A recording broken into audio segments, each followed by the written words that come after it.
What you are about to hear will shake your faith in what you think you know about love and money. Jasper Blackwood was worth $3 billion and had everything money could buy, but he was about to lose it all in one night. Then a 25-year-old black waitress named Serenity looked him straight in the eye and said 4 words that changed everything. What she told him was so powerful that it not only saved his empire, but made him realize he had been living his whole life wrong. This is not just a story about money or success. This is about how one moment of truth from the most unlikely person can transform 2 lives forever. Get ready to believe in miracles again, because this love story will prove that sometimes the poorest person in the room is actually the richest. Jasper Blackwood sat in his glass office on the 47th floor of the Blackwood Tower in Manhattan, staring at the city lights below. At 32 years old, he was one of the youngest billionaires in America. His technology company had made him rich beyond his wildest dreams. He owned houses in 5 countries, drove cars worth more than most people's homes, and wore watches that cost more than college educations. But tonight, none of that mattered. In exactly 6 hours, his business partners were going to vote him out of his own company. The board meeting was scheduled for 8 a.m., and Jasper knew he had lost. His former best friend David Chun had been secretly buying shares and convincing other board members that Jasper was too young and reckless to run a $3 billion company. The irony was bitter because David had been Jasper's roommate in college when they were both broke and dreaming of success. Now David wanted everything Jasper had built. Jasper had spent 3 days calling everyone he knew, begging for support, offering deals, even threatening lawsuits. Nothing worked. By morning, he would be voted out as CEO and lose control of Blackwood Tech, the company he had started in his garage 7 years ago. Jasper looked at his phone and saw 47 missed calls from reporters who had somehow learned about tomorrow's vote. His hands shook as he poured another glass of whiskey. He had not slept in 3 days. His assistant had quit yesterday, saying she could not watch him destroy himself. His girlfriend Victoria had broken up with him last week, admitting she was only with him for his money and that David had offered her more. Jasper felt completely alone in his glass tower, surrounded by everything money could buy, but with no one who truly cared about him. He thought about his parents who had died in a car accident 5 years ago. They had been simple people who ran a small diner in Ohio. His father always said, "Son, money doesn't make you rich, love makes you rich." Jasper had thought his father was just being sentimental. Now, sitting in his empty office worth millions of dollars, he finally understood what his father meant. But it was too late. By tomorrow evening, the business magazines would be writing about his fall from grace. The boy genius who built an empire would become the cautionary tale about pride and betrayal. At 2 a.m., Jasper could not stand being alone anymore. He took the elevator down to the parking garage and got into his McLaren sports car. He drove through the empty streets of New York with no destination in mind. The city that had made him rich now felt cold and hostile. Every building reminded him of deals he had made, people he had trusted, dreams he had chased. He thought about driving to the airport and flying to one of his houses in Europe. He could disappear and start over somewhere else. But even as he considered it, Jasper knew he could never run away. This company was his life's work, his father's dream come true, his mother's pride and joy. He would rather fight and lose everything than give up without trying one last time. As he drove past Central Park, Jasper saw a small 24-hour diner that reminded him of his parents' restaurant in Ohio. On impulse, he pulled over and parked. The diner was called Hope's Kitchen and had warm yellow lights that made it look welcoming in the dark city. Jasper had not eaten real food in days, surviving only on coffee and whiskey. Maybe a simple meal would help him think clearly about his impossible situation. The diner was almost empty except for a few truck drivers and night shift workers. Jasper walked in wearing his expensive suit and Italian shoes. looking completely out of place among the working-class customers. Behind the counter was a young black woman with kind eyes and a warm smile. Her name tag said Serenity, and she looked to be about 25 years old. Her uniform was clean but worn, and she moved with the grace of someone who took pride in her work, no matter how humble it might seem. "Good evening, sir. You're out late," she said as Jasper sat at the counter. Her voice was gentle and genuine, without the fake politeness he was used to from people who wanted something from him. "Coffee, please, and whatever you recommend for food," Jasper replied, surprised by how normal it felt to have a simple conversation. Serenity poured him coffee in a white ceramic mug that was chipped but clean. "Honey, you look like you haven't eaten in days. Let me make you our special meatloaf with mashed potatoes. My grandmother's recipe. It'll stick to your ribs and warm your heart." Jasper nodded, realizing he could not remember the last time someone had called him honey or worried about whether he was eating enough. As Serenity cooked his food, Jasper watched her work. She moved with purpose and care, treating each dish like it mattered. She hummed softly as she cooked, and Jasper found the sound oddly comforting. When she brought his plate, the food smelled like his childhood, like his mother's cooking, like home. "There you go, sugar, eat up," Serenity said. "And if you don't mind me saying, you look like a man carrying the weight of the world on his shoulders." Jasper took a bite of the meatloaf and was surprised by how delicious it was. "This is incredible," he said. "Thank you. And you're right, I am carrying a heavy load tonight." Serenity refilled his coffee and leaned against the counter. "I've been working nights for 3 years, and I can tell when someone's heart is breaking. You want to talk about it? Sometimes talking to a stranger helps more than talking to people who know you." Jasper looked into her honest brown eyes and felt something he had not experienced in years. Here was someone offering to listen, not because she wanted something from him, but because she genuinely cared about a fellow human being in pain. "I'm about to lose everything I've worked for," Jasper said quietly. 7 years ago, I started a company with my best friend. We were both broke college kids with big dreams. I put everything into building this business, worked 20-hour days, missed birthdays and holidays, sacrificed relationships and friendships. The company became worth billions, but somewhere along the way, my best friend decided he wanted it all for himself. Tomorrow morning, he's going to take everything from me."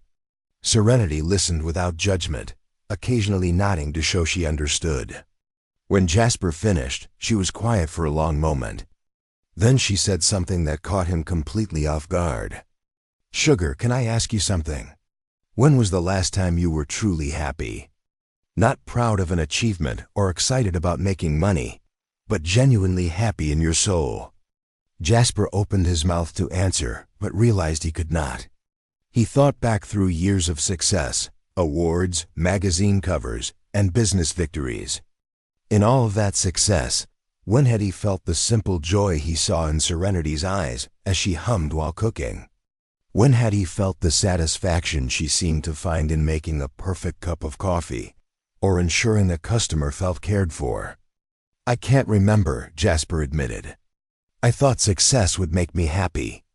I thought having more money than I could ever spend would give me peace. But the higher I climbed, the lonelier I became.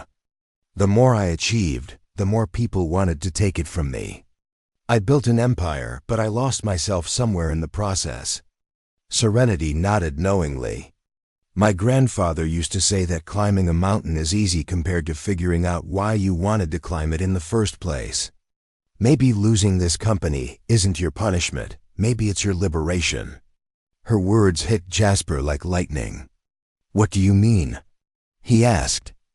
Serenity smiled and Jasper noticed how beautiful she was, not in the artificial way of the wealthy women he usually dated, but in a natural, radiant way that came from inner peace.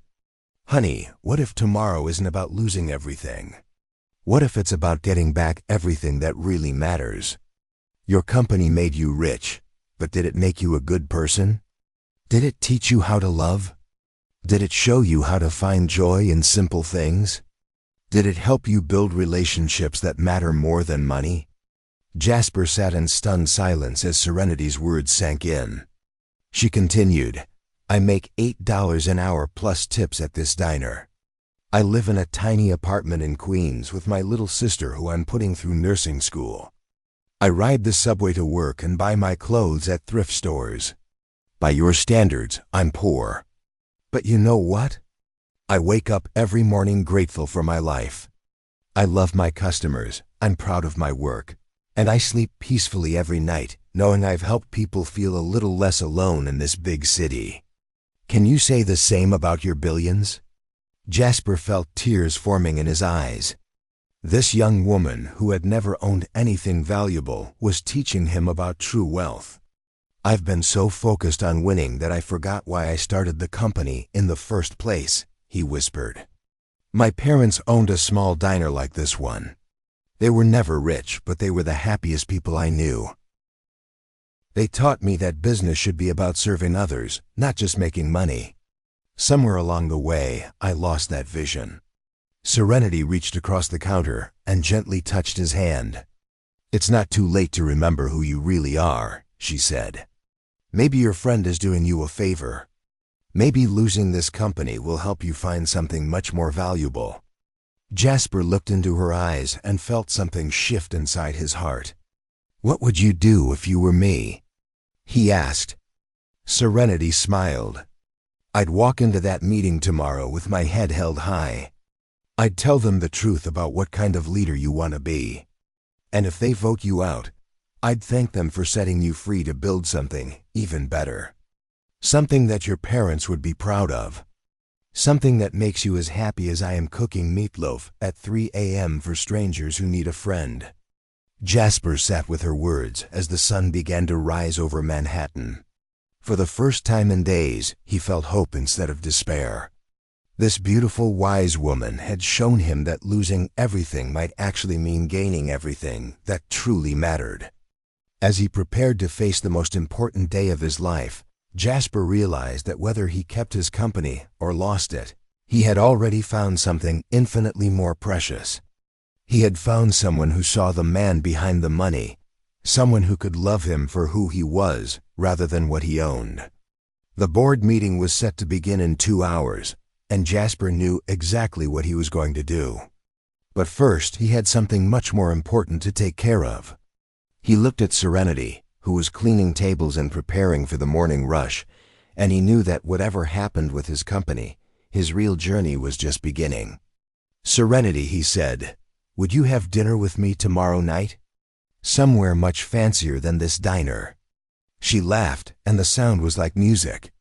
Honey, I'd love to have dinner with you, but let's make it somewhere exactly like this diner.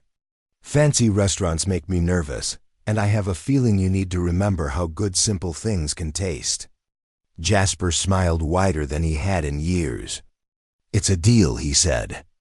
And Serenity? Thank you for saving my life tonight. She winked at him. Sugar, I have a feeling you're about to save your own life. I just reminded you how. As Jasper walked toward the door, ready to face whatever the day would bring, he realized that win or lose, he had already won the only thing that really mattered. He had found love, and more importantly, he had found himself. The story that began with a man about to lose everything had become the story of a man about to gain everything worth having.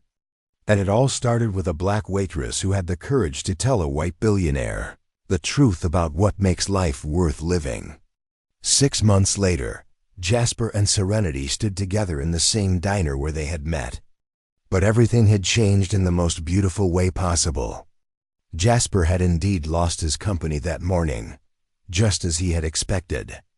But instead of begging or fighting, he had stood before the board and delivered a speech that moved several members to tears. He told them about his parents' diner, about losing sight of his values, and about learning the difference between success and happiness. He wished them well and walked away with dignity. 3 weeks later, using the money from selling his shares, Jasper opened a chain of diners called Hope's Kitchen in honor of both the place where he met Serenity, and his parents' memory. Each diner employed people from struggling communities and served simple, delicious food at prices everyone could afford. Serenity became his business partner and later his wife, and together they built something more valuable than his first company had ever been. They built a business based on love, service, and the belief that everyone deserves good food and kindness regardless of how much money they have. Their story became legendary in New York, proving that sometimes losing everything is the first step toward gaining everything that truly matters.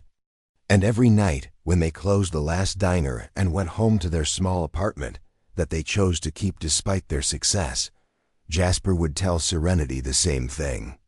"Thank you for showing me that the richest person in the room is always the one with the biggest heart."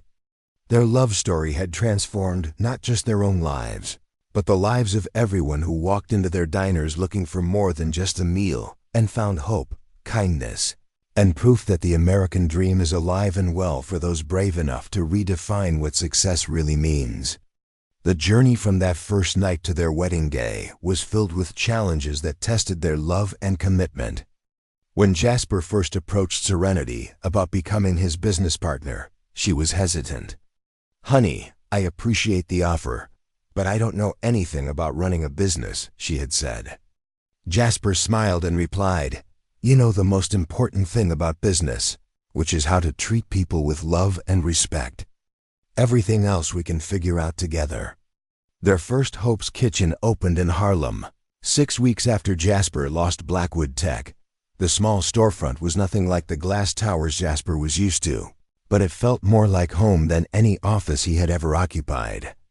Serenity insisted on keeping the same warm yellow lights and checkered tablecloths that had made the original diner so welcoming. She trained the staff personally, teaching them that every customer who walked through the door was family. "We're not just serving food," she would tell new employees. "We're serving hope to people who might not find it anywhere else." Jasper watched her work with the staff and fell in love with her all over again. She had a gift for seeing potential in people that others had given up on. Their second location opened in Brooklyn 3 months later, followed by one in Queens, then the Bronx, and eventually Manhattan. Each new diner was staffed with people from the local community, many of whom had struggled to find steady work. Jasper and Serenity created a program where employees could earn management training and eventually open their own franchises. They also started a scholarship fund for employees' children to attend college. The media began calling it the Hope's Kitchen miracle as unemployment dropped in neighborhoods where new diners opened. But for Jasper and Serenity, the real miracle was much simpler. It was the smile on a homeless veteran's face when he realized he could afford a hot meal and be treated with dignity. It was the single mother who worked double shifts knowing her children had a safe place to get homework help in the back booth. It was the elderly widower who came in every Tuesday because Serenity remembered that he liked his coffee extra strong and his eggs over easy. These moments reminded them daily why they had chosen love over profit, service over success. The challenges came too, testing their relationship in ways that money and power never could. There were nights when they stayed up until dawn, trying to figure out how to pay suppliers, while still keeping prices low, enough for their customers. There were disagreements about expansion plans, with Jasper wanting to grow faster and Serenity insisting they maintain quality over quantity. There was the week when 3 different diners had equipment break down and they spent their savings fixing everything while still paying their employees. During these difficult times, Jasper learned that building something with love was much harder than building something for money, but it was also infinitely more rewarding. When Forbes magazine wanted to feature their story, Jasper and Serenity decided together to decline. "We're not building Hope's Kitchen for fame," Serenity explained to the disappointed reporter. "We're building it for the grandmother who needs affordable medication and can only eat 1 meal a day. We're building it for the college student who works 3 jobs and still can't make ends meet. Fame won't feed them, but good food and fair prices will." Their personal relationship deepened as their business grew. Jasper proposed to Serenity on a cold December evening in the original Hope's Kitchen where they had met. He had closed the diner early and filled it with candles and flowers. When Serenity arrived for what she thought was a business meeting, she found Jasper waiting with a ring he had designed himself. The diamond was small by his former standards, but it was set in a band made from recycled metal from his father's old diner equipment. "Serenity," he said, getting down on one knee among the empty tables and chairs that had become their second home. "You saved my life when I thought it was over. You taught me that wealth isn't measured in dollars, but in the lives we touch and the love we give. Will you marry me and keep teaching me how to be the man my parents raised me to be?" Through happy tears, Serenity said yes, and the small group of employees they had invited to witness the proposal cheered and cried with them. They were married 6 months later in Central Park, with their entire Hope's Kitchen family in attendance. Instead of an expensive reception, they hosted the celebration at their flagship location in Harlem, serving the same meatloaf and mashed potatoes that had brought them together. As their second anniversary approached, Jasper and Serenity reflected on how completely their lives had transformed. They now employed over 300 people across 15 Hope's Kitchen locations, and each restaurant was profitable while still maintaining their commitment to affordable prices and community service. Serenity's sister Destiny had graduated nursing school with honors and now worked at a hospital in Queens, thanks to the support system Hope's Kitchen had provided.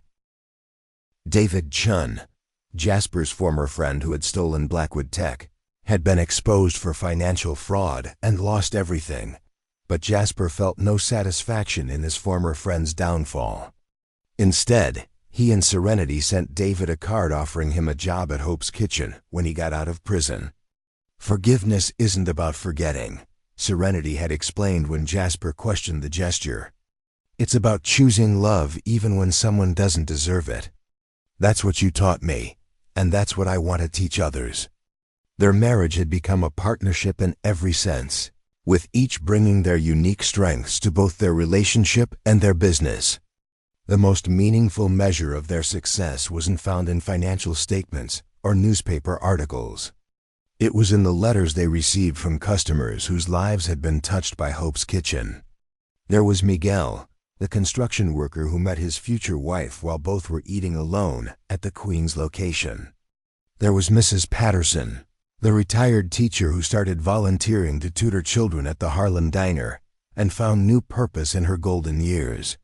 There was James, the former gang member who started as a dishwasher and worked his way up to assistant manager, breaking the cycle of violence in his family. These stories filled several albums in Jasper and Serenity's home, reminding them daily that their decision to choose love over money had ripple effects they could never have imagined. Every Christmas, they hosted a free dinner at all 15 locations for anyone who needed a meal and companionship. Volunteers from the community helped serve, and local musicians performed. These celebrations became neighborhood traditions that brought people together across racial and economic lines. On their third wedding anniversary, Jasper and Serenity made an announcement that surprised everyone who knew them.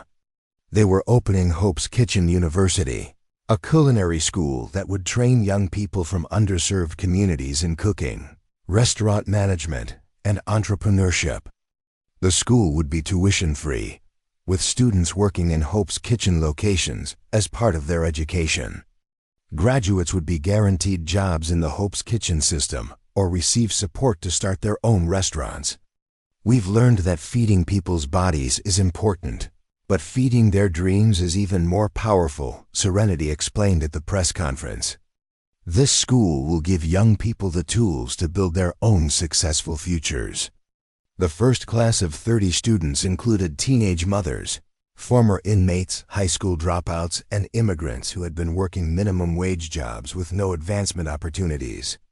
Jasper taught business classes while Serenity led cooking workshops, but their most important lessons were about treating others with dignity and finding joy in service.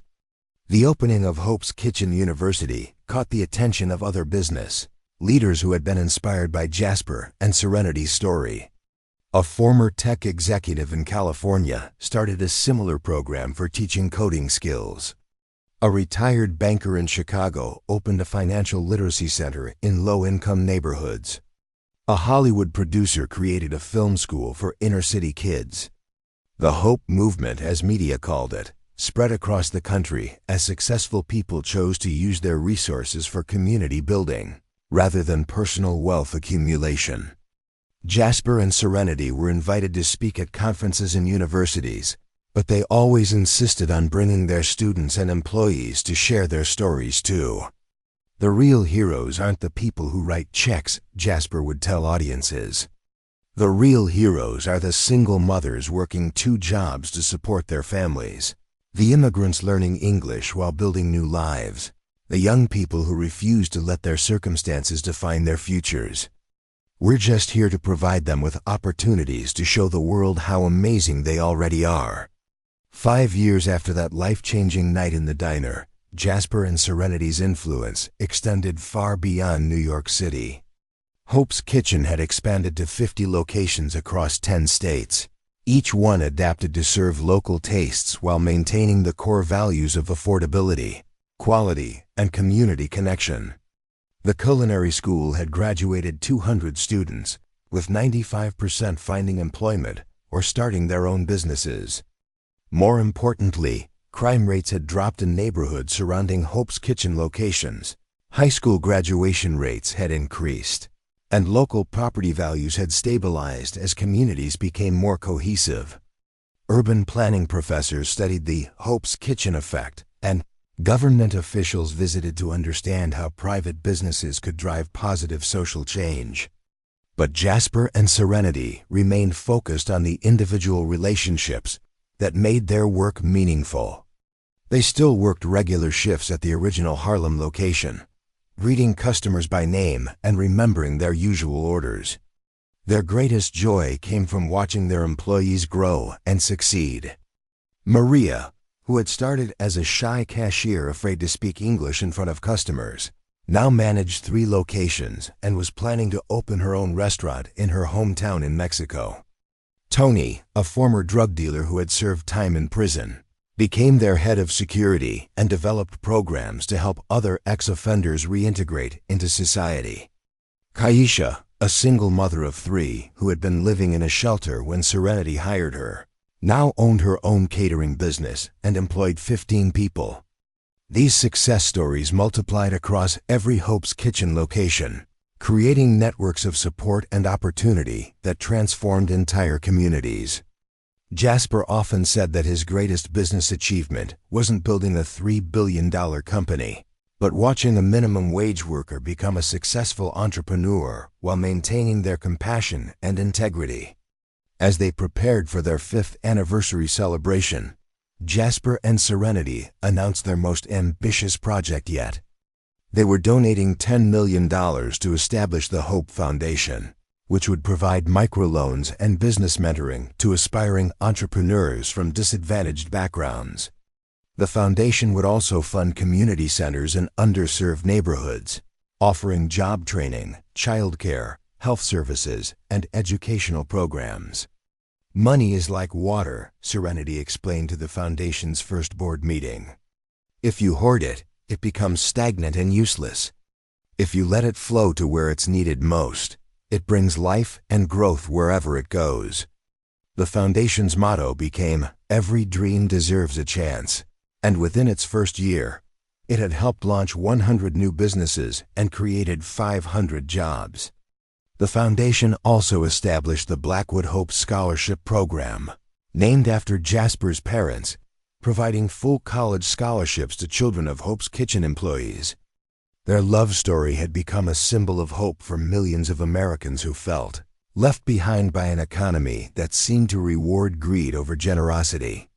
Jasper and Serenity received thousands of letters from people who had been inspired to volunteer in their communities, start their own social enterprises, or simply treat others with more kindness in their daily lives. They had proven that success could be measured not just in dollars earned, but in lives changed, communities strengthened, and hope restored. Their marriage had weathered the challenges of building a business together, raising Serenity's younger sister after their mother became ill, and navigating the pressures of public attention. Through it all, they had maintained the simple values that brought them together, choosing love over fear, service over selfishness, and community over competition. Every morning, they still started their day with coffee in chipped ceramic mugs, and every evening, they ended it by sharing 3 things they were grateful for. These rituals kept them grounded in the midst of their growing influence and reminded them that happiness came from appreciating simple moments together. Looking back on that desperate night when Jasper had wandered into Hope's kitchen, both he and Serenity marveled at how completely their lives had been transformed by one honest conversation between strangers. What had started as a chance encounter had become a love story that inspired millions, a business model that proved profit and purpose could coexist, and a movement that was changing how Americans thought about success and community. They had learned that losing everything could be the first step toward gaining everything worth having, that true wealth was measured in relationships rather than bank accounts, and that the most powerful force for change in the world was simply choosing to treat others with love and respect. Their story proved that the American dream was alive and well, not just for those born into privilege, but for anyone willing to work hard, treat others fairly, and believe that everyone deserves a chance to succeed.